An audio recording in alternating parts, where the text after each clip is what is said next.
Amis cinéphiles, sortie des Amants passagers de Pedro Almodóvar. Au fait, comment reconnaît-on un film de Pedro Almodóvar? Eh bien d'abord, à la présence de Penélope Cruz et d'Antonio Banderas, deux de ses acteurs fétiches, qui ne font pourtant ici qu'une brève apparition, un peu comme si un grand club de football achetait à prix d'or David Beckham pour ne le faire jouer que quelques minutes par match. N'importe quoi, ça dépasse même l'imagination.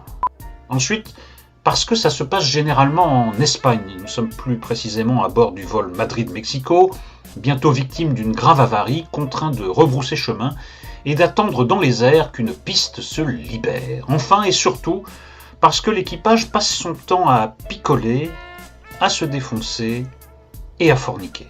Après avoir matraqué à coups de somnifères les passagers de la classe économique, les trois stewards se lancent dans un joyeux sabbat homosexuelo-alcoolique dont le sommet consiste en une reprise des Pointer Sisters, chorégraphiée par Blanca Lee.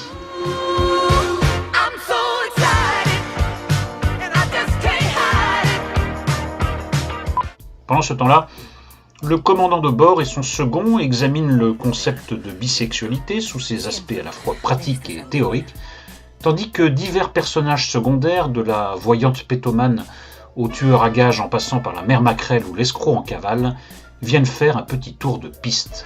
Tout cela est fort gai, quelle que soit l'orthographe du mot en question. Alors, amis cinéphiles, pourquoi ce vague ennui durant 1h30 de projection?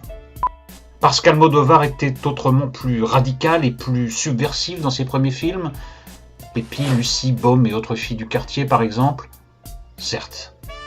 Mais peut-être davantage parce que le temps a passé. L'Espagne ne sort plus tout juste du franquisme, le mariage homosexuel y est en vigueur depuis 8 ans déjà. Les fraîches audaces d'autrefois dégoulinent à présent sur l'écran, comme le maquillage sur le visage d'un vieux travesti en bout de course. L'avion de Pedro Almodóvar tourne en rond dans les cieux, le cinéma de Pedro Almodóvar tourne en rond sous nos yeux. À bientôt, amis cinéphiles.